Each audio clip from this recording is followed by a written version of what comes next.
तो राव गांगा की हत्या की थी उनके बेटे मालदेव ने। तो आज पढ़ते हैं मालदेव। लिखो नए राजा राव मालदेव।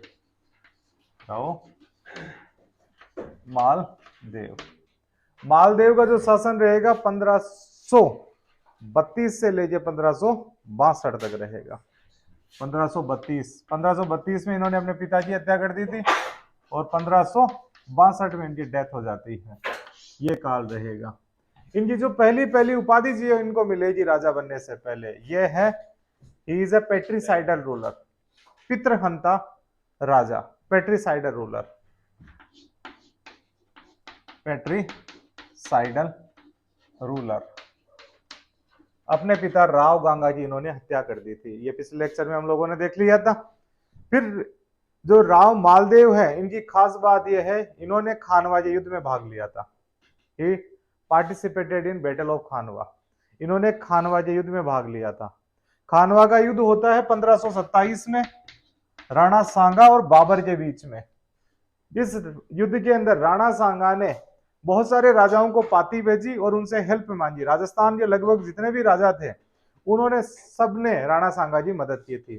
तो जो जोधपुर के राजा है राव गांगा, उन्होंने भी अपने बेटे राव मालदेव को इस युद्ध के अंदर भेजा था। ये मालदेव ही हैं जो सांगा को युद्ध से बचा के लेके आते हैं और 2 साल लेके आ जाते हैं। मालदेव ने बड़ी बहादुरी से लड़ाई लड़ी थी और राणा सांगा को उस लड़ाई के अंदर बचाया था। बाद में राणा सांगा की डेथ हो जाती है और उनकी छतरी बनी हुई है मांडलगढ़ फोर्ट के अंदर। ठीक है, अब इनको पेट्रीसाइडल रूलर तो कह दिया। अब इनके जीवन में और भी बहुत सारी बातें हैं, वो पहली कहानी में देख लिया था। अब क्या होता है जी, इनकी शादी होती है उन 1536 के अंदर। जिनसे शादी होती है वो बेटी है जैसलमेर के राजा लूणकरण की। उन बेटी का नाम है उमादेव भटियाणी। शादी हो जाती है। शादी हो के जब वापिस आ रहे होते हैं दोनों के बीच में लड़ाई हो जाती है। लड़ाई हो गई तो रानी रूठ गई। रूठ गई तो उन्होंने कहा कि मैं आपके साथ नहीं रहूंगी, बिल्कुल I don't want to live with you for a single moment. मैं बिल्कुल भी नहीं रहना चाहती। तो उन्होंने कहा कि कोई नहीं, आप अजमेर चले जाओ। और वो अजमेर आ जाती है और रहती है तारागढ़ किले के अंदर, अजयगढ़ फोर्ट के अंदर रहेगी। उनको कहा जाता है रूठी रानी या भटियाणी, रूठी रानी कह दिया जाता है। सिंपल सी बात है। बात के अंदर क्या होता है कि रूठी रानी जब यहाँ पे रह रही होती है, एक बार शेरशाह सूरी यहाँ पे आक्रमण कर देते हैं, तो रूठी रानी निकल के यहाँ से अपने जो गोद लिए हुए बेटे होते हैं राम, उनके पास गुंदोद चली जाती है। और रूठी रानी सती हो जाती है जब मालदेव की डेथ होती है। जीवन में बस ब्याह के टाइम मिले थे और एक सती होते टाइम मिले थे और जीवन में कभी भी नहीं मिले। ये कौन थी? रूठी रानी। लिखो वाइफ उमादेव भटियानी। इनकी जो वाइफ है, एक वाइफ का नाम है Umadev Bhatiyani. He is famous as Ruthi Rani in history. He is famous as Ruthi Rani. ये रूठी रानी के रूप में प्रसिद्ध है उमादेव भटियानी। उमादेव भटियाणी, भटियाणी है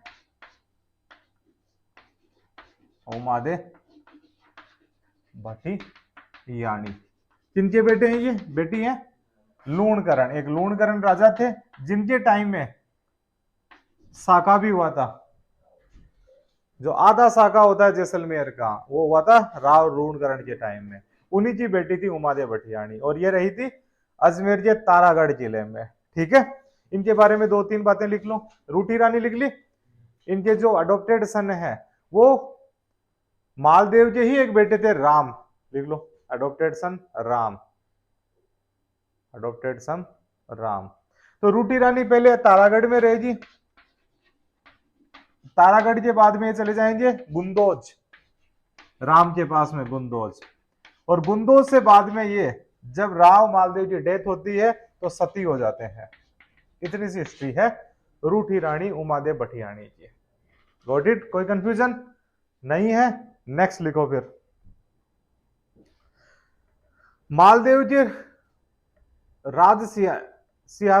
मालदेव के राज्यारोहण के समय उनके पास 2 ही परगने थे। At the time of his coronation he has only 2 Parganas. कौन कौन से? जोधपुर और सोजत। इनके राज्याभिषेक के समय इनके पास 2 ही परगने थे, Jodhpur and Sojat. At the time of coronation he has only 2 Parganas, Jodhpur and Sojat. क्योंकि इनके जो पिताजी थे राव गांगा, उनके पास में केवल 2 ही परगने बचे थे। बाकी जितने भी राजे थे, जितने भी सरदार थे, वो स्वतंत्र हो गए थे। बिलाड़ा में सिरवियों ने राज कर लिया। झुंझुनू फतेहपुर में कायम खानियों ने राज कर लिया। नागौर के अंदर मुस्लिम्स आ जाते हैं। मेड़ता पर जो वीरम देव जी थे, राव दूधा वीरम देव जी, उन्होंने अधिकार कर लिया था। तो सभी के सभी लोग स्वतंत्र हो गए। तो राव मालदेव के पास में केवल कितनी जगह बची थी? 2 ही, जब ये राजा बने। फिर बाद में क्या होता है, इन्होंने 58 लड़ाइयां लड़ी और 52 परगने जीत लिए। ठीक है ना, ये बाद में देखेंगे, पहले अगली चीज लिखो। बाद के अंदर क्या होता है कि इनके पास में सब 2 ही परगने हैं। अब 2 ही परगनों का कोई राजा थोड़ी रहेगा, तो इन्होंने क्या किया कि धीरे धीरे लड़ाइयां स्टार्ट कर दी। सबसे पहले इनका भी डिस्प्यूट शुरू होता है वीरम देव जी के साथ में। वीरम देव जी बेटे हैं राव दूधा जी के, जो मेड़ता से आते हैं। एक बार क्या होता है, एक हाथी था, हाथी को लेके वीरम देव जी और राव मालदेव के बीच में लड़ाई हो जाती है। वीरम देव जी कह रहे ये हाथी मेरा, मालदेव कहे ये हाथी मेरा। तो लड़ाई होगी, तो मालदेव ने क्या कर दिया, मेड़ता पे आक्रमण कर दिया, मेड़ता को ऑक्यूपाई कर लिया। फिर वीरम देव जी को वहां से हटा दिया गया। लिखो, he occupied Merta bye defeating Viram Dev जी। इन्होंने वीरम देव जी को हराकर मेड़ता पे अधिकार कर लिया। ही occupied Merta bye defeating Viram Dev जी। और इनकी लड़ाई का कारण हाथी, एलिफेंट डिस्प्यूट, हाथी इनकी लड़ाई का कारण था। By defeating Viram Dev ji of Merta, Viram Dev of Merta. Merta जीत लिया। मेड़ता के बाद में मालदेव ने कहा कि मेरे पास में केवल इतने ही परगने थोड़ी रहेंगे, मुझे आगे बढ़ना चाहिए। मेड़ता से चलते हैं बीकानेर की तरफ। बीकानेर के अंदर एक राजा है राव जेतसी। जेतसी पे ये अटैक करते हैं। जेतसी उस लड़ाई में काम आ जाते हैं और ये बीकानेर पे अधिकार कर लेते हैं। लड़ाई का नाम बैटल ऑफ पाहेवा। लिखो, he defeated Rao Jetsi of Bikaner in battle of Pahewa 1541। Very good. देखो, इन्होंने बीकानेर के राव जेतसी को पाहेबा के युद्ध में हराया। इन्होंने बीकानेर के राव जेतसी को पाहेबा के युद्ध में हराया। पाहेबा की लड़ाई नीचे कर लेना 1541। जेतसी उस लड़ाई में काम आ जाते हैं और मालदेव का अधिकार हो गया बीकानेर पे। मालदेव ने बीकानेर कुंपा जी को दे दिया। मालदेव ने बीकानेर कुंपा जी को दे दिया। ही गेव बीकानेर टू कुंपा जी। कुंपा जी के जो वंशज हैं वो कुंपावत कहलाते हैं, पता है ये। तो जो कुंपा जी है उनको दे दिया उन्होंने बीकानेर। तो बीकानेर के जो इंचार्ज हैं कौन रहेंगे? कुंपा जी। फिर इन्होंने क्या किया, डीडवाना को, टोंक को भी ऑक्यूपाई कर लिया। लिखो, he occupied Didwana and Tonk. He occupied Didwana and Tonk. Didwana एक परगना था, उस पर भी अधिकार कर लिया इन्होंने। डीडवाना और टोंक को अधिकार कर लिया, या डीडवाना टोंक को जीता, इतना लिख लो। उसके बाद में क्या है कि उन्होंने कहा कि जोधपुर के पास में जगह है बिलाड़ा, बिलाड़ा पे अटैक करेंगे और सिरवियों को हराया। लिखो, attack Bilara and defeated Sirvis. Bilara पे आक्रमण किया, सिरवियों को हराया। बिलाड़ा में जो सिरवियों की माता है, आई माता, उनका भी मंदिर है।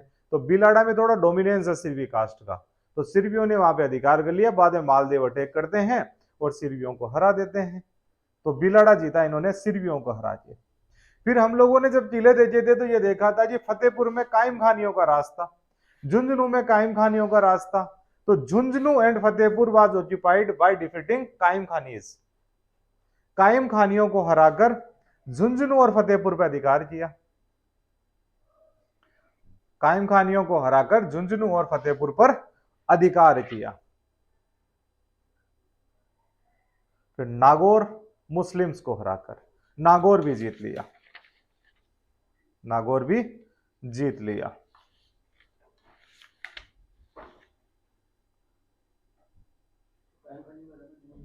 झुंझुनू जीत लिया, फिर नागौर भी जीत लिया। इन्होंने 52 युद्धों से 58 परगने जीते। ही ऑक्यूपाइड 58 परगनाज बाय 52 बैटल्स। ये खास बात है इनकी, 58 लड़ाइयां, 58 परगने जीते 52 युद्धों से। तो कौन सा राजा है राजस्थान का जिसने 52 युद्ध लड़े और 58 परगने जीते? यह है मालदेव। 52 युद्ध, 58 परगने। अब क्या होता है, धीरे धीरे मालदेव का राज बढ़ता जाता है और मालदेव की जो सीमाएं हैं वो दिल्ली के टच होने लग जाती है। होने लग गया, दिल्ली के टच हो रही है, मालदेव का इन्फ्लुएंस बढ़ जाता है। तो थोड़े समय के लिए शेरशाह जो सूरी है वो भी इनकी मदद करते हैं, एक बार हुमायूं भी इनकी मदद करते हैं।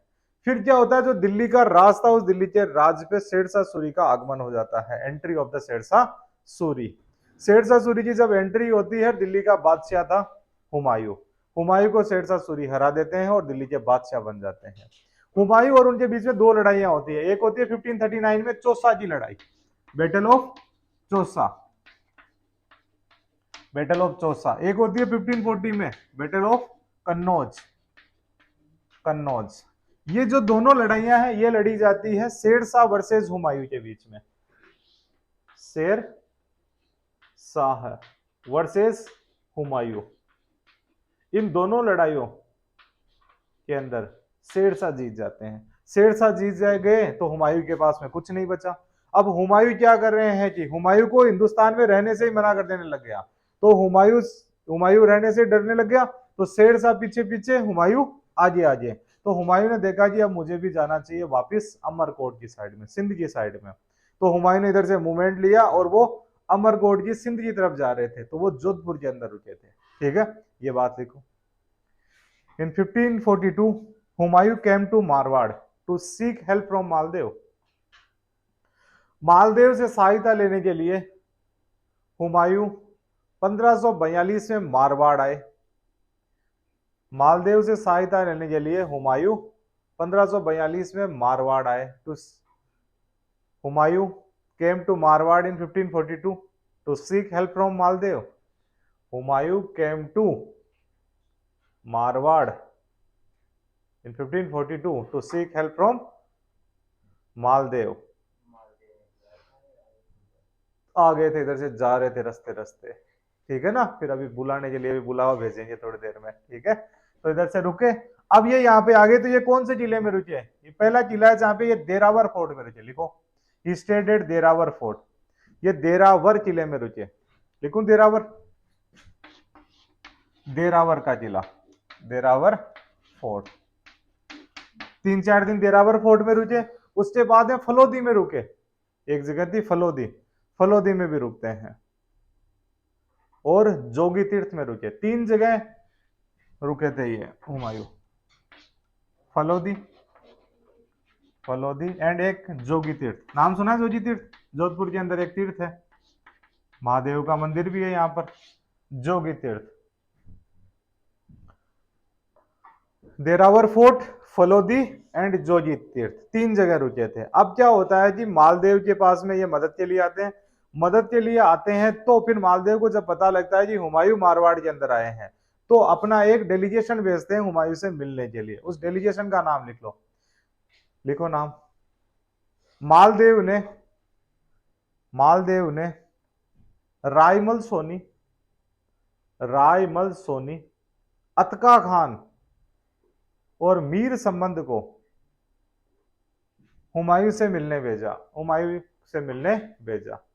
मालदेव ने रायमल सोनी, रायमल सोनी, रायमल सोनी, नेक्स्ट कौन है? अतका खान, अतका खान और मीर संबंध, मीर संबंध, मीर संबंध को हुमायूं से मिलने भेजा। मालदेव सेंट रायमल सोनी, अतका खान एंड मीर संबंध as a ambassador to Humayun, as a ambassador to Humayun, या मालदेव से एम्बेसडर टू हुमायूं। कौन कौन है? रायमल सोनी, अतका खान, मीर संबंध इनके बीच में जाते हैं। अब क्या होता है, पहले तो इनके बीच के अंदर एक बात बन गई थी कि हम लोग मदद करेंगे आपकी। फिर क्या होता है कि एक व्यक्ति थे जिन्होंने हुमायूं के कान भर दिए। उन्होंने कहा कि जो मालदेव है आपको पकड़ लेगा, बंधक बना लेगा और शेरशाह सूरी को दे देगा, तो अपने एक काम करो, फटाफट यहाँ से निकलो और सिंध की तरफ चले जाओ। तो हुमायूं ने मालदेव पे अविश्वास किया, अविश्वास करके वो चले जाते हैं सिंध की तरफ। यानी दोनों के बीच में जो कोलोब्रेशन होना था, जोड़ी बननी थी, वो जोड़ी नहीं बन पाई। अगर हुमायूं और मालदेव की जोड़ी बन जाती तो ये दोनों मिलकर शेरशाह सूरी को हरा सकते थे, और क्या पता मालदेव दिल्ली के राजा भी बन सकते थे, या हुमायूं को राज शेरशाह सूरी के जीते जी वापस मिल सकता था। लेकिन दोनों के बीच में डिस्प्यूट हो गया। डिस्प्यूट क्या है? केवल कानों का, यानी कान के कच्चे थे। मालदेव भी कान के कच्चे, हुमायूं भी कान का कच्चा था, यानी इनको कान में कोई भी बात भर दी जाती, इनके द्वारा मान ली जाती कि हाँ ऐसा तो हो सकता है, ऐसा हो सकता है, तो ये यहाँ से रवाना हो जाते हैं बिना मालदेव को बताएं। फिर मालदेव भी कहते हैं कोई बात नहीं, चले गए तो चले गए। लेकिन इस बात से एक व्यक्ति नाराज हो जाता है जिसका नाम है शेरशाह सूरी। शेरशाह सूरी कहते हैं कि मालदेव ने हुमायूं की मदद करने की जरूरत कैसे की, ये तो यानी कि मालदेव और हुमायूं मिलके दोनों मेरे खिलाफ काम कर रहे हैं। अब एक तो नाराज हो गया शेरशाह इस बात से। दूसरी कहानी थी वीरम देव जी, जिनको मेड़ता छीन लिया था जिनसे मालदेव ने। दूसरे जो राव जेठ सिंह है, उनके बेटे का नाम है कल्याणमल, जिनसे बीकानेर छीन लिया था। यानी वीरम देव जी मेड़ता के, कल्याणमल बीकानेर के, दोनों व्यक्ति नाराज हैं मालदेव से। ये दोनों व्यक्ति चले जाते हैं शेरशाह सूरी के पास में। शेरशाह सूरी को जाके बोलते हैं कि सरकार, आपके खिलाफ जो मालदेव है वो रचनाएं रच रहे हैं, अब नया राजा तो मालदेव ही बनेगा। तो शेरशाह सूरी ने कहा जी कैसे बनेगा, तो कि आप ऐसे ठाले बैठे रहोगे तो राजा ही बनेगा। तो एक काम करो, क्या करें फिर कि अटैक करो और जोधपुर को ही अपने कब्जे में ले लो। जब तक आप जोधपुर पूरा नहीं ले लेते तब तक आप हिंदुस्तान के बादशाह नहीं माने जाओगे पूरे तरह से। तो फिर शेरशाह सूरी ने कहा जी why not, I am ready to fight. ठीक है ना, बाद में ये गाना बाजी मूवी में डाल देंगे, तब तक हम लोग स्टार्ट हो जाते हैं। तो एक लड़ाई के लिए आते हैं, उस लड़ाई का नाम है बैटल ऑफ गिरी सुमेल। लिखो, बैटल ऑफ गिरी सुमेल, गिरी सुमेल का युद्ध, गिरी सुमेल, सुमेल फेमस युद्ध है गिरी सुमेल। 40 बताओ, बैटल ऑफ गिरी सुमेल, या लिख लो जेतारण का युद्ध, जेतारण, जेतारण का युद्ध। पाली में एक जगह पड़ती है जेतारण, वहां पे यह लड़ाई हुई थी। तारीख बताओ, 1544, 1544 की लड़ाई है ये। हर हाल में याद रखना, क्या पता आने वाले एग्जामों में ये सवाल आ जाए, ये सवाल आने की मोस्ट प्रोबेबिलिटी रहती है। अब ये जो लड़ाई होती है दो लोगों के बीच में होती है। कौन कौन है दो लोग, एक तरफ तो है शेरशाह, शेरशाह और वर्सेस मालदेव, इन दोनों के बीच में लड़ाई रहेगी। अब जो शेरशाह सूरी है उनको बुलाने वाले दो व्यक्ति थे, तो शेरशाह के साथ में रहेंगे, नाम है उनका वीरम देव जी, वीरम देव जी करो, वीरम। और एक साथ में कौन है बीकानेर के, कल्याणमल, कल्याणमल के पापा का नाम राव जेठ सिंह। कौन सी लड़ाई में काम आ गए थे वो, पाहेवा की लड़ाई में 1541 में। और इनका एक सेनापति भी था जलाल खां जलवानी, लिखो जलाल खां जलवानी, गजब नाम है ना। हाँ, शेरशाह का साथ दिया था जलाल खां जलवानी, अभी काम आएंगे जलाल खां जलवानी।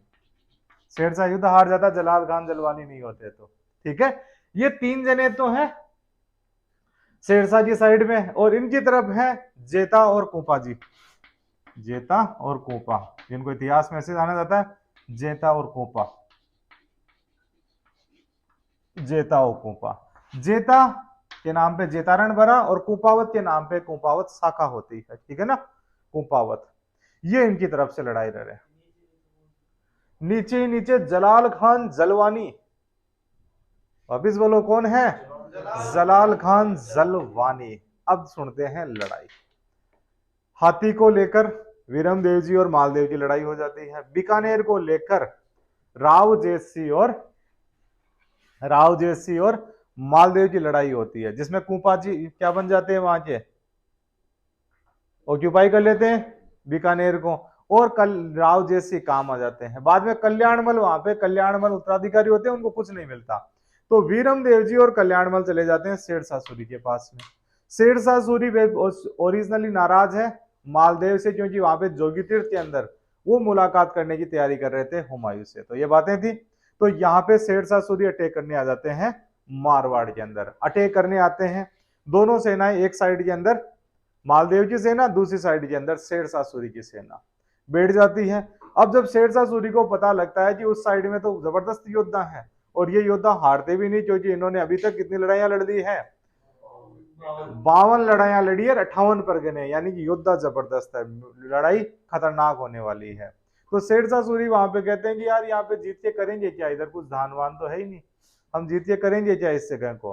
लेकिन फिर विरमदेव जी कहते हैं सरकार जीतना पड़ेगा, नहीं मालदेव क्या कर लेंगे, आपको यहां से हटा देंगे। शेरशाह सूरी कहते हैं नहीं हम तो हारेंगे, ऐसा ही लग रहा है।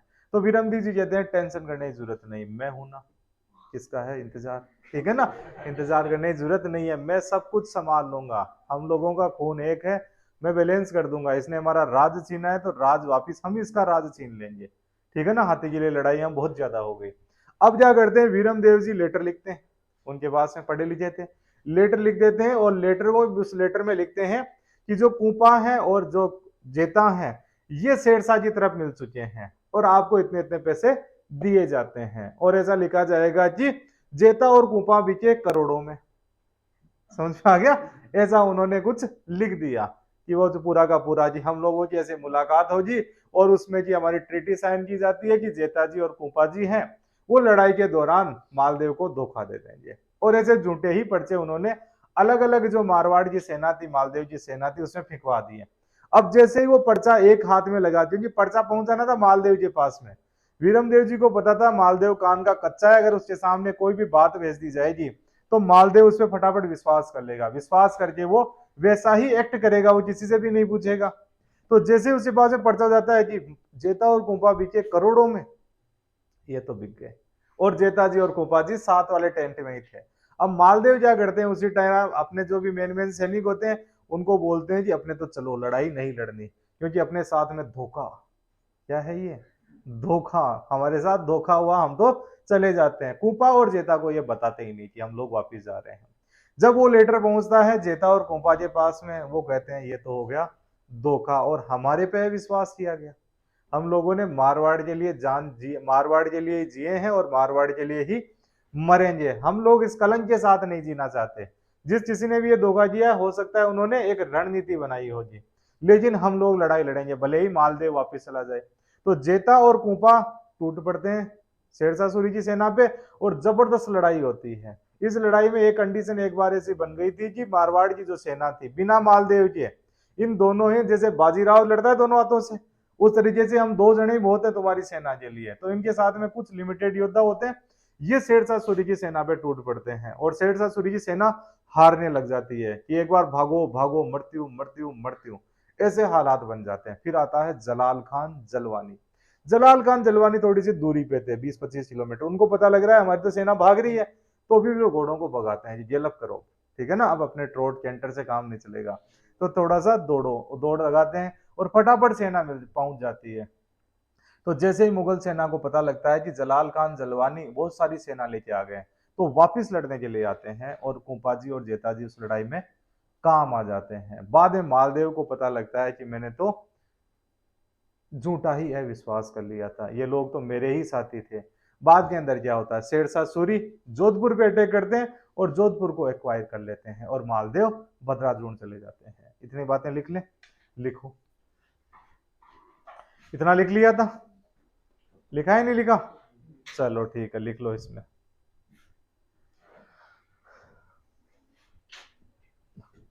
एक इसमें स्टेटमेंट लिखो, शेरशाह सूरी की सेना जब हार रही थी और जीत जाता, जीतने के बाद में थोड़ा सा रिलैक्स लेता है, रिलैक्स लेने के बाद में उसके पास में दो चार जो राइटर्स बैठे हैं उनको एक बात कहता है कि मैं मुट्ठी भर बाजरे के लिए हिंदुस्तान की बादशाहत खो देता। लिखो ये बात, इस युद्ध के बाद में शेरशाह सूरी ने कहा मुट्ठी भर बाजरे के लिए मैं हिंदुस्तान की बादशाहत खो देता, क्योंकि यहाँ पे बाजरे के अलावा कुछ नहीं होता था, ऐसी बात शेरशाह सूरी ने कही। हिंदी में लिख लो, मुट्ठी भर बाजरे के लिए मैं हिंदुस्तान की बादशाहत खो देता, ये लिखा है फरिश्ता ने, तारीख फरिश्ता उनकी किताब है, फरिश्ता की एक राइटर है, उस किताब के अंदर ये बात लिखी गई है, शेरशाह सूरी ने ये बात कही थी। अब ये जो लड़ाई है, इस लड़ाई को कहा जाता है मारवाड़ के भाग्य की निर्णायक लड़ाई। लिखो, this battle is determiner of destiny of Marwar, this battle was determiner of destiny of Marwar. इस लड़ाई ने ही मारवाड़ के भाग्य का निर्धारण कर दिया था, क्योंकि उसके बाद में जो जो घटनाक्रम रहेगा, अगर मालदेव ये लड़ाई जीत जाते तो मालदेव हिंदुस्तान के राजा बन सकते थे, लेकिन यहाँ पे शेरशाह सूरी जीत जाते हैं। तो निर्णायक युद्ध था मारवाड़ भाजे का निर्णायक युद्ध, मारवाड़ भाजे का निर्णायक युद्ध। Sher Shah Sher Shah occupied Mehrangarh, Sher Shah occupied Mehrangarh and made Khawas का किलेदार, एंड मेड ख्वास का किलेदार, और इस किले का किलेदार बना दिया ख्वास का को। ख्वास का की दरगाह भी है यहाँ पर, जो हम लोगों ने गढ़ों में देखी थी मेहरानगढ़ में। ख्वास का, खवास खा, खवास का को किलेदार बना दिया यहाँ पर, एंड मेड खवास का किलेदार। तो मेहरानगढ़ युद्ध, मेहरानगढ़ किसने जीता? शेरशाह सूरी ने जीता। शेरशाह सूरी ने जिसे दिया? खवास का को दिया, और खवास का को किलेदार बना दिया गया। ठीक है। मालदेव, मालदेव पाती गांव, मालदेव पाती, क्वेश्चन में करना भद्राजून, पाती विलेज, पाती एक पाती गांव है भद्राजून के पास में, भद्राजून, भद्राजून के पास में गांव है पाती गांव, वहां पे चले जाते हैं। Maldev went to Pati, Bhadrajun. Later on Maldev occupied Mehrangarh after the death of Sher Shah Suri at Kalinjar. बाद में मालदेव ने शेरशाह सूरी की मृत्यु, बाद में मालदेव ने कालिंजर में शेरशाह सूरी की मृत्यु के बाद इस किले पे अधिकार कर लिया, या वापस मेहरानगढ़ पे अधिकार कर लिया।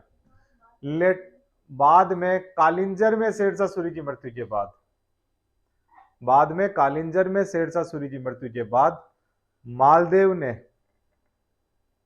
1545 में मेहरानगढ़ पे कब्जा कर लिया। Later on Maldev reoccupied Mehrangarh, reoccupied Mehrangarh after death of Shershah at Kalinjar in 1545। ये गौरी शंकर हीराचंद ओझा जो राइटर हुए उन्होंने तो ये बात कही है जी 1545 में ऑक्यूपाइड किया। राजस्थान बोर्ड की किताब में लिखा हुआ है 1546, ये भी लिख लो, राजस्थान बोर्ड 1546। तो कई बार हमारे एग्जाम में कोई ऑप्शन रहता है 1546 और 45 नहीं हो तो 46 कर देंगे वहां पे। ठीक है। तो शेरशाह सूरी की डेथ हो जाती है कालिंजर में, after the death of Sher Shah Suri at Kalinjar. Death होगी, डेथ होगी तो वापिस बादशाह बन जाएंगे यहाँ पे। तो हुमायूं क्या, मालदेव वापिस आ जाएंगे यहाँ पे, ख्वासा को हरा देंगे। कौन? तोप फट गई थी, ठीक है ना, मिठाई वगैरह में तोप फट गई थी, ठीक है ना। तोप फटने से, वो तोप के गोले भर रहे थे तो एकदम से तोप फट जाती है, तोप फटने से मृत्यु हो जाती है। अलग अलग योद्धाओं की डेथ ऐसे ही होती है हथियारों के साथ खेलने से, क्योंकि उनके लिए न्यू खिलौना होता है। जैसे हम लोग बोलते हैं this is new toy, phone लेके आते हैं माई न्यू टॉय, गाड़ी लेके आते हैं माई न्यू टॉय। तो पुराने जमाने में क्या कहते थे? My new toy. तो बंदूक, कैनन सब न्यू टॉय होते थे। बताओ।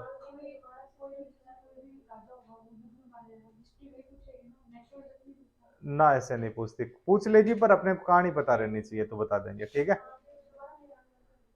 दोबारा मेहरानगढ़ पे अधिकार कर लिया, ये लिखा है हम लोगों ने। कब किया अधिकार? 1545 में कर लिया। Got it? कोई कंफ्यूजन नहीं है? कंफ्यूजन नहीं है तो आगे बढ़ो, लिखो। अब क्या होता है, मालदेव के 4 बेटे थे, 4 बेटों में से एक बड़े बेटे का नाम है राम। राम के साथ उनकी नहीं बना करती थी, नहीं बनी तो क्या किया उन्होंने? राम को घर से बाहर निकाल दिया, राम को घर से बाहर निकाल दिया। और उन राम को जब घर से बाहर निकाला, ये बात जब उमादे भटियाणी को पता लगी तो उन्होंने कहा जी राम मेरा बेटा है, आपने कैसे बाहर निकाला? वो पहले रूठी हुई थी, रूठी हुई। उन्होंने राम को गोद ले लिया और राम के पास गुंदोज जगह है एक, गुंदोज चले जाते हैं। लिखो। he removed his elder son Ram from headship and made Chandrasen his heir। लिखो। इन्होंने अपने बड़े पुत्र राम को, इन्होंने अपने बड़े पुत्र राम को, इन्होंने अपने बड़े पुत्र राम को उत्तराधिकार से वंचित कर दिया और चंद्रसेन को उत्तराधिकारी बना दिया, और छोटे बेटे चंद्रसेन को उत्तराधिकारी बना दिया। He removed his elder son Ram from heirship. Heir होता है उत्तराधिकारी, from heirship and made Chandrasen new heir. अब हमेशा ही नहीं लड़ाई जीती थी मालदेव ने, कुछ जगहों पे मालदेव हारे भी थे, कुछ जगहों वो लिख लेते हैं हम लोग कहां कहां हारे थे। लिखो, Maldev was defeated by Malik Khan Pathan. Maldev was defeated by Malik Khan Pathan and Malik Khan occupied Jalore. Malik Khan Pathan ने मालदेव को हराया और जालोर पे कब्जा कर लिया। तो कौन से पठान ने मालदेव को हराया था, जालोर पे कब्जा कर लिया था? मलिक खान पठान ने, मलिक खान पठान में। फिर एक राजा आते हैं मेड़ता के अंदर। दूधा जी के बेटे हैं विरमदेव जी, विरमदेव जी के बेटे हैं जयमल जी। जयमल जी की लड़ाई होती है मालदेव के साथ में और जयमल जी मालदेव को हरा देते हैं, क्योंकि जयमल जी पे आशीर्वाद था चार भुजा का। लिखो, जयमल जी ऑफ मेड़ता डिफीटेड मालदेव। मेड़ता के जयमल जी ने मालदेव को हरा दिया था।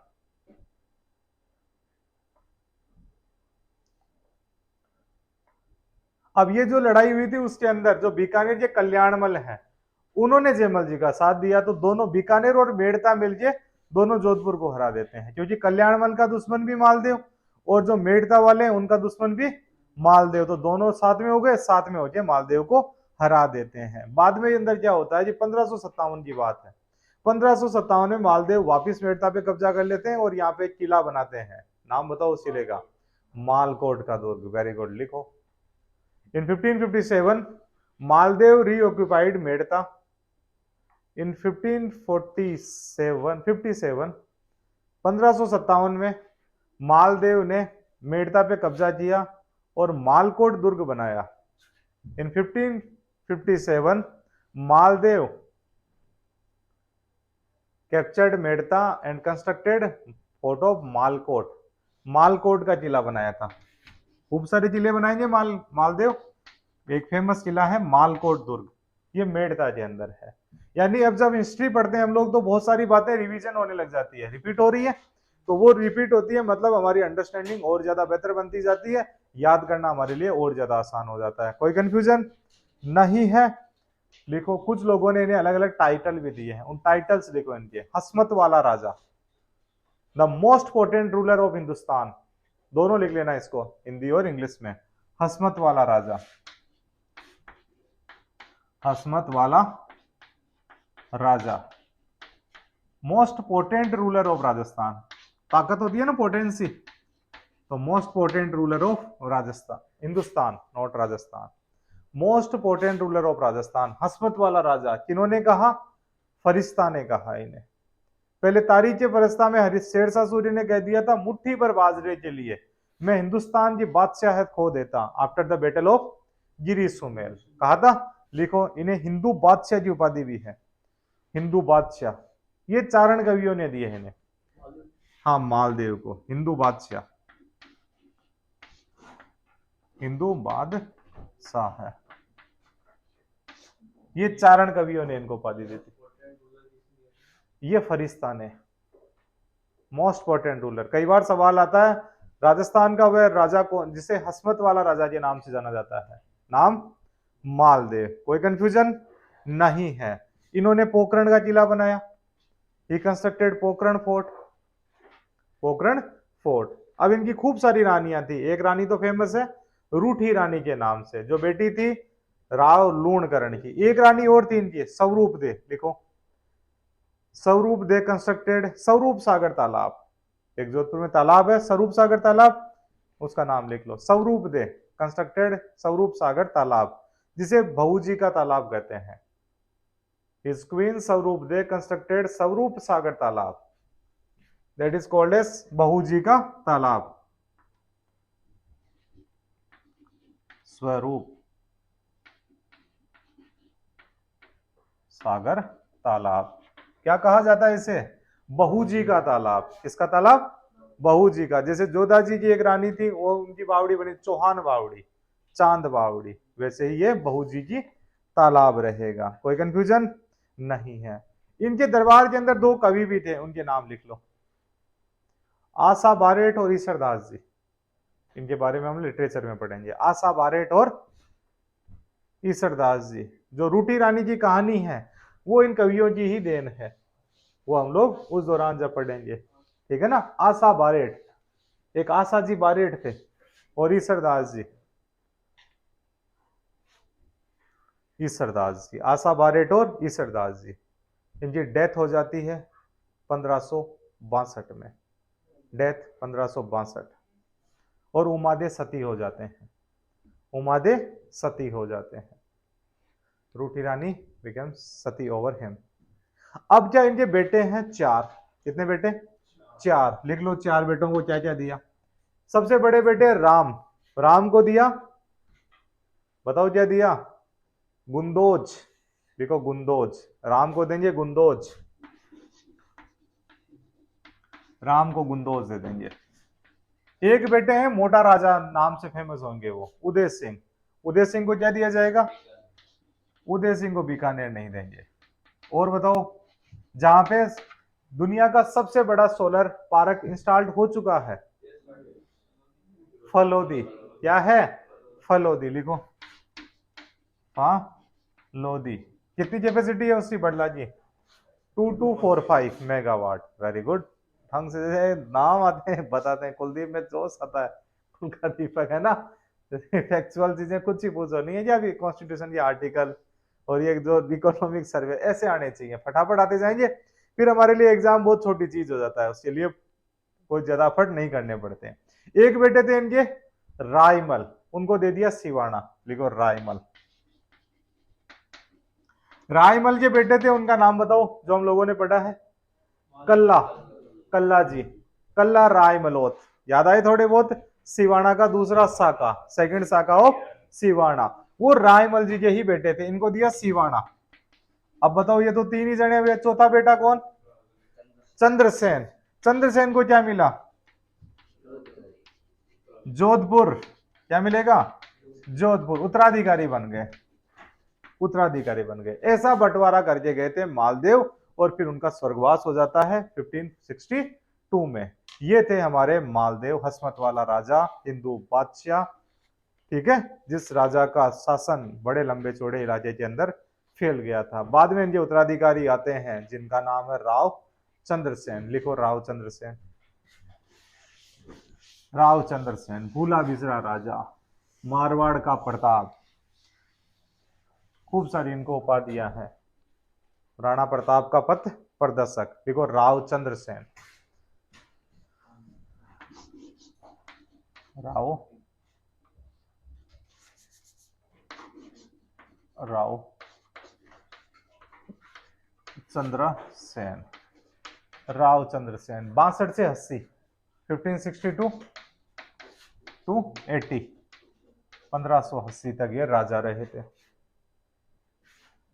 अब जब ये राजा बनते हैं तो इनके सामने जो सबसे बड़ी समस्या वो आएगी अपने भाइयों से लड़ने की, क्योंकि जो बड़े भाई है राम, उनको इनके पिताजी ने हटा दिया था।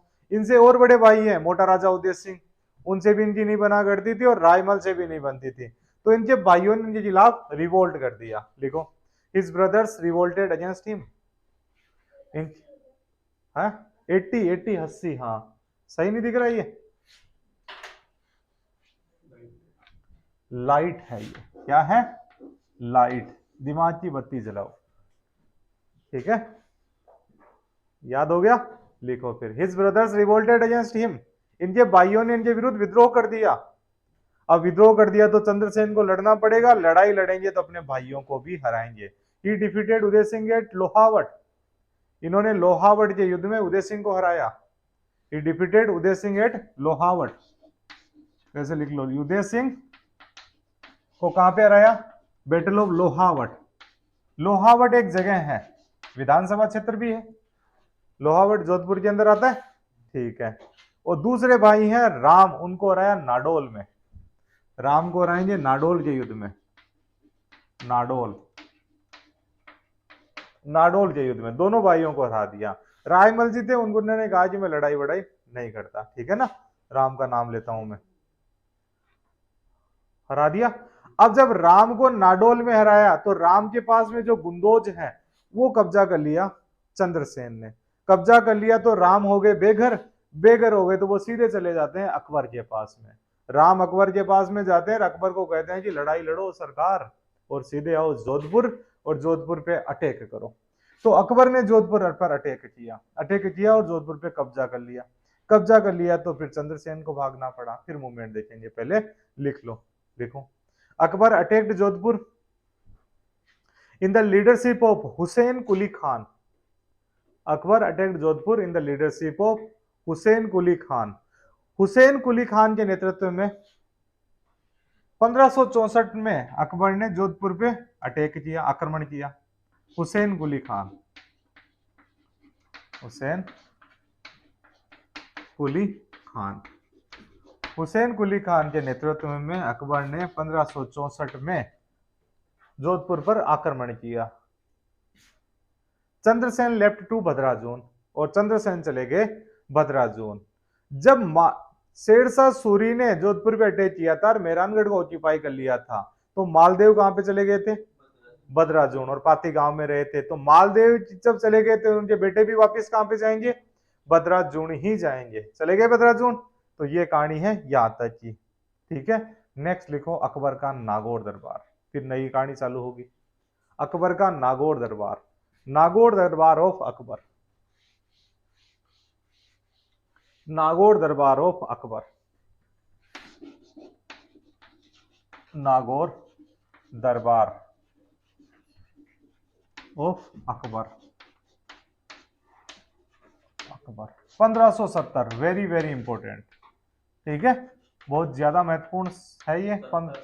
1570, वेरी गुड, याद है। 17 नहीं, 17 पे खतरा हो जाएगा, यहाँ पे 70 पे रहना है अपने को, ठीक है। अब क्या होता है, ये जो पहले हम लोगों ने देखा कि मालदेव ने नागौर को ऑक्यूपाई कर लिया था मुस्लिम से जीत के, फिर मालदेव के जाने के बाद में अकबर ने वापस कब्जा कर लिया नागौर पे। एक बार अकबर आए हुए थे ख्वाजा साहब की दरगाह में, दरगाह आए हुए हैं, तो वहां पे लोगों ने कहा कि राजस्थान के अंदर तो अकाल पड़ रखा है, नागौर में अकाल पड़ रखा है। तो अकबर चले जाते हैं नागौर में, कि जाके हम देखते हैं कि अकाल राहत कार्यों से रिलेटेड हम लोग क्या क्या कर सकते हैं। तो अकबर नागौर ठहरे हुए हैं, तो जब राजस्थान के राजे महाराजाओं को उन्होंने एक लेटर भेजा कि सारे आओ और मुझसे बातचीत करो, फिर हो सकता है हम लोग संधियां भी कर लें।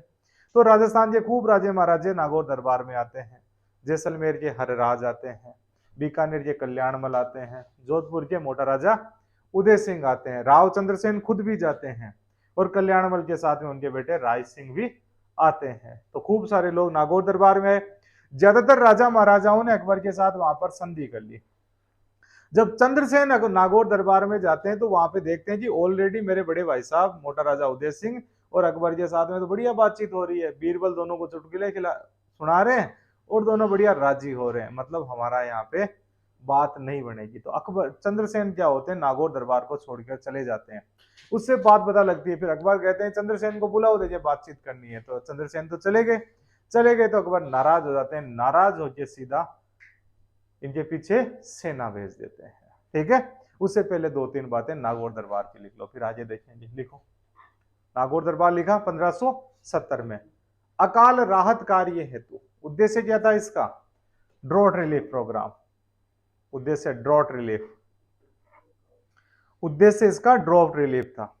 अब जब अकाल पड़ा तो यहाँ पे एक तालाब बनाया जाएगा, तो अकबर ने बनाया शुक्र तालाब, अकबर कंस्ट्रक्टेड शुक्र तालाब, एक शुक्र तालाब बना हुआ है नागौर में। उस तालाब का निर्माण कराया था अकबर ने, अकबर दरबार के दौरान, नागौर दरबार के दौरान। Met with rulers of Rajasthan and did treaties, Rajasthan के राजाओं से मिले और उनसे संधियां की। Met with Rajas of Rajasthan and did treaties, अब कौन कौन से राजे हैं और किन किन के साथ में ट्रीटी की? एक लिखो, जैसलमेर के हर राज, जैसलमेर से, जैसलमेर से कौन आए? हरराज। नेक्स्ट बताओ, बीकानेर से कौन आएंगे? कल्याणमल, कल्याणमल और उनके बेटे राय सिंह भी आए थे। राय सिंह से इतने ज्यादा प्रभावित हुए अकबर की, बाद में उनको एडमिनिस्ट्रेटर बना दिया था जोधपुर का, कल्याणमल, कल्याणमल। और जोधपुर से कौन आएगा? फलोदी से, फालोदी, फलोदी से उदय सिंह। इतिहास में प्रसिद्ध है मोटा राजा उदय सिंह के नाम से, उदय सिंह। चंद्रसेन अटेंडेड दिस दरबार, लिखो चंद्रसेन ने भी इस दरबार में भाग लिया था, चंद्रसेन ने भी इस दरबार में भाग लिया था, पर चले गए। Chandrasen attended but left, Chandrasen attended but left, तो नाराज कौन हो गए? अकबर नाराज हो गए। फिर पीछे सेना भेज देते हैं, वो देखेंगे बाद में। अब इनके मूवमेंट देखो, कहां कहां पे घूम घुमा के आए थे। उससे पहले एक बात लिख लो, 1572 में अकबर ने बीकानेर के राय सिंह को जोधपुर का प्रशासक बनाया। 1572 में अकबर ने बीकानेर के राय सिंह को जोधपुर का प्रशासक बनाया। In 1572 Akbar appointed Rai Singh of Bikaner as administrator of Jodhpur. In 1572 Akbar appointed Rai Singh of Bikaner as administrator of Jodhpur. 1572 में अकबर ने बीकानेर के राय सिंह को जोधपुर का प्रशासक नियुक्त किया या बनाया, यानी राय सिंह यहाँ के प्रशासक बन चुके हैं। अब हमारे लिए इंपॉर्टेंट है कि चंद्रसेन है वो कहां कहां घूमे, इनका इतिहास में इतना ज्यादा रोल क्यों है? क्योंकि इनके पीछे अकबर की सेना पड़ी है, फिर भी उनके साथ में ट्रीटी करने को ये तैयार नहीं है। तो सबसे पहले चंद्रसेन की जगह बताओ कहां पर थे? जोधपुर। कहां पर थे? जोधपुर। जब जोधपुर पे लड़ाई हुई 1564 के अंदर, तो अकबर ये कहां पे चले गए? भद्राजून। सेकंड लिखते चलो, भद्राजून। अब भद्राजून में रह रहे थे, भद्राजून में आते हैं ये, भद्राजून से ही आते आए थे नागौर दरबार के अंदर। नागौर दरबार में आए, बिना अकबर से मिले चले गए, तो नाराज कौन हो गए? बादशाह सलामत अकबर नाराज हो गए। नाराज हो गए तो पीछे सेना भेजी, सेना भेजी तो चंद्रसेन कहां चले जाते हैं? सिवाना चले जाते हैं। तो राठौड़ों की शेल्टर प्लेस सिवाना। कहां पर बताओ, कौन से में रुका था? मालदेव की जब लड़ाई हो जाती है, गिरी सुमेल की लड़ाई होती है, गिरी सुमेल के बाद में ये यहीं पे चले गए थे, ठीक है ना। भद्राजून फिर सिवाना भी चले गए थे, दिखाया हुआ था ये जब हम लोगों ने फोर्ट्स पढ़े थे। इसके बाद में क्या होता है? सिवाना पे भी अटैक हो जाता है। सिवाना पे अटैक हो गया तो ये चले जाते हैं रामपुरा पहाड़ियों में, लिखो रामपुरा हिल्स, रामपुरा की पहाड़ियों में। कई बार मूवमेंट पूछ लेते हैं कहां कहां पे गए, रामपुरा की पहाड़ियों में। अब जो मुगलिया सेनाएं हैं वो इनका पीछा नहीं छोड़ रही, ये भी कह रहे हैं कि मैं ट्रीटी नहीं करूंगा, मैं आगे आगे तुम पीछे पीछे। ये चले जाते हैं पीपलोद, लिखो पीपलोद, पीपलोद चले जाते हैं। अब पीपलोद में भी इनको रुकने नहीं दिया जा रहा है, तो ये सोजत के पास में गांव पड़ता है कनूज, वहां पे चले जाते हैं, कनूज, कनूज सोजत। अब इनके पिताजी थे, उनके पास में दो ही ठिकाने थे, एक तो जोधपुर बचा था, एक सोजत बचा हुआ था। अब सोजत के जो ठिकानेदार थे, आसपास के जो लोग थे, उनकी थोड़ी ज्यादा श्रद्धा थी चंद्रसेन के साथ में। सोजत में जब अटैक होता है और तो ये चले जाते हैं सिरोही में, लिखो सिरोही, सिरोही की तरफ चले जाते हैं। अब यहाँ के जो सरदार है वो नाराज हो जाते हैं फिर कि अब सोजत तो रहने देते हैं, इनके दादो साहब के पास में भी सोजत था, पिताजी के पास में भी सोजत था, और इनकी जो पत्नियां है वो भी सोजत की मेहंदी लगाती है, तो आपने सोजत भी इनसे छीन लिया। अब ये बात नहीं जचेगी, तो वापिस इनको बोलते हैं कि आओ अटैक करने। उस दौरान ये अलग अलग जगहों पे घूम रहे थे। सिरोही से ये चले गए डूंगरपुर, डूंगरपुर से बांसवाड़ा, दोनों जगह लिखो, ये भी इंपॉर्टेंट है। सिरोही से डूंगरपुर,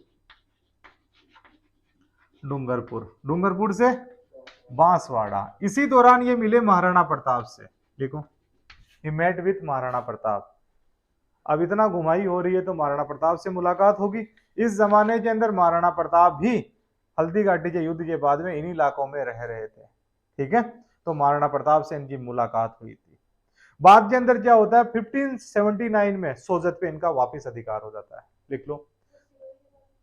सिरोही के बाद में ये देखो डूंगरपुर, डूंगरपुर से बांसवाड़ा, पूरा राजस्थान घूम लिया था इन्होंने, ठीक है ना। लेकिन की हाथ झुकेगा नहीं, तुम पीछे पीछे मैं आगे आगे, लड़ाई लड़ते रहेंगे लेकिन झुकेंगे नहीं। बाद में जब सोजत के जो ठिकानेदार थे उन्होंने कहा कि हम आपकी मदद करेंगे, आप तो लड़ाई करो बस। ये लड़ाई लड़ते हैं, अकबर की जो सेना होती है उन्हें हरा देते हैं और वापस सोजत को ऑक्यूपाइड कर लेते हैं। लिखो, ही रिकैप्चर्ड सोजत इन 1579। सोजत पे इनका अधिकार हो जाता है वापस 1579 में, 1579 के अंदर इनका अधिकार हो जाता है। वापिस लड़ाइयां होती है तो ये चले जाते हैं सारण की पहाड़ियों में। अब सोजत, अब देखो यहाँ पे वापिस कहां पे आए, सोजत में आ गए सोजत से फिर जाएंगे सारण की पहाड़ियों में, सारण की पहाड़ियों में चले जाते हैं कि पहाड़ियों में। अब इन्होंने ये टेक्निक्स अपना लिए महाराणा प्रताप की तरह। पहले ये ग्राउंड में भागा करते थे, जो प्लेन रीजन है। अब इन्होंने देखा कि महाराणा प्रताप अकबर से कंट्रोल में नहीं आ रहे क्योंकि वो पहाड़ों में घूम रहे हैं, तो इन्होंने भी ये तरीका अपनाया और सारण की पहाड़ियों में चले गए। सारण की पहाड़ियों में भी इनके पीछे सल्तनत पड़ी हुई थी, तो ये सिंचियाई की पहाड़ियों में चले गए। देखो, सिंचियाई हिल्स, अभी रुकेंगे नहीं इनको। कौन सी पहाड़ियों में, सिंचियाई की पहाड़ियों में, सी जी। और ये सब सवाल हैं तब लिख रहे हैं हम लोग, सिंचियाई हिल्स, इसी जमाने में चले गए थे, हाई हिल्स, सिंचियाई पहाड़ियां। पहुंचा दिया इनको यहाँ पे, तो इनके साथ में कितने सारे दिक्कतें हो रही है। फिर इन्होंने कहा कि अब मेरे को देह त्याग देनी चाहिए। देह त्यागी इन्होंने बहुत ही अलग तरीके से। यहाँ पे एक बेसल नाम के कोई व्यक्ति थे, बेड़सल नाम के, उन्होंने इनको खाने पे बुलाया कि हमारे राजा तो आप हो, आप हमारे यहाँ पे खाने पे आओ। खाने पे बुला लिया, खाने पे बेहतरीन पकवान बनाए, पकवानों के साथ में उन्होंने उसमें जहर भी डाल दिया। तब ये जब वापस लौट रहे थे उसी दौरान इनकी डेथ हो जाती है, खाना खा के आ रहे थे। तो सिंचियाई गांव के अंदर इनको विष दे दिया गया था। बेड़सल नाम के एक व्यक्ति थे, उन्होंने जहर दे दिया, जहर में विष मिला हुआ था खाने के अंदर, तो इनकी डेथ हो जाती है। ठीक है, डेथ हुई तो इनका दाह संस्कार होता है सारण गांव में। लिखो, दाह संस्कार सारण गांव में, दाह संस्कार होगा सारण गांव में। अभी याद कर लेंगे हम लोग वापिस इनको, सब आसान होता है। दाह संस्कार होगा सारण गांव में। अब जो सारण गांव बना हुआ है वहां पे भी एक मूर्ति है, एक घोड़े पे चढ़ा हुआ आदमी है, उसके साथ में 5 महिलाओं की मूर्ति बनी हुई है। ये कहा जाता है ये रावचंद्र सेन की ही मूर्ति है। Ideal of a horseman with 5 woman. लिखो, एक घुड़सवार के साथ 5 महिलाओं की मूर्ति। Idol of a horseman with 5 woman, घुड़सवार के साथ 5 महिलाओं की मूर्ति। कौन से गांव में, सारण गांव में। यह सवाल भी बनता है, सारण गांव के अंदर। अब इनकी डेथ हो जाती है। इनकी कुछ उपाधियां लिख लेते हैं हम लोग। इनके बारे में कहा जाता है कि राजस्थान का प्रथम मनस्वी व स्वतंत्रता पीरियड शासक था, यानी पहला राजस्थान का राजा जो बहुत सोच विचार करने वाला था, मनस्वी टाइप का व्यक्ति था। और दूसरा, स्वतंत्रता को पसंद करने वाला राजा था, जो किसी हाल में किसी व्यक्ति के साथ में ट्रीटी करने को तैयार नहीं था, अपनी सोवरेनिटी इंडिपेंडेंस को खोना नहीं चाहता था। तो लिखो बात, प्रथम मनस्वी व स्वतंत्र प्रकृति व्यक्तित्व, राजस्थान का प्रथम मनस्वी व स्वतंत्र प्रकृति व्यक्तित्व। First liberty lover ruler of Rajasthan, first liberty lover ruler of Rajasthan, Rajasthan का प्रथम मनस्वी और स्वतंत्र प्रकृति का राजा। कौन, रावचंद्र सेन। लिखो, मारवाड़ का भूला बिसरा राजा, यानी इतिहास में इन्हें भुला दिया गया, क्योंकि इनके जो वंशज हैं वो राजा नहीं बनते हैं, राजा दूसरे बनेंगे। फिर जो मोटा राजा उदय सिंह है उनका राजा था जोधपुर में, तो इनको भुला दिया गया है। और मोटा राजा उदय सिंह और चंद्रसेन की बना नहीं करती थी, तो इस कारण से इनको इतिहास में वो दर्जा नहीं था। राजस्थान बोर्ड में बाद में किताबें लिखी गई, उनमें इनको दर्जा दिया गया। लिखो, राणा प्रताप का पथ प्रदर्शक, महाराणा प्रताप का पथ प्रदर्शक, महाराणा प्रताप के पथ प्रदर्शक। लिखो, ये four runner of Maharana Pratap, Maharana Pratap के पथ प्रदर्शक, four runner of Maharana Pratap, यानी महाराणा प्रताप जिनके नक्शे कदम पे चले थे वो है चंद्रसेन। चंद्रसेन ने महाराणा प्रताप को मोटिवेशन दिया था कि आप जब चंद्रसेन नहीं झुक रहे तो मैं क्यों झुकूं, ठीक है ना। तो महाराणा प्रताप के मोटिवेशन कौन है राजस्थान में, राव चंद्रसेन है। मारवाड़ का प्रताप, मारवाड़ का प्रताप, प्रताप ऑफ मारवाड़, प्रताप ऑफ मारवाड़, ये थे हमारे राजा चंद्रसेन। मालदेव और उनके बेटे चंद्रसेन कंप्लीट। नेक्स्ट जो है वो देखेंगे हम लोग नेक्स्ट क्लास के अंदर।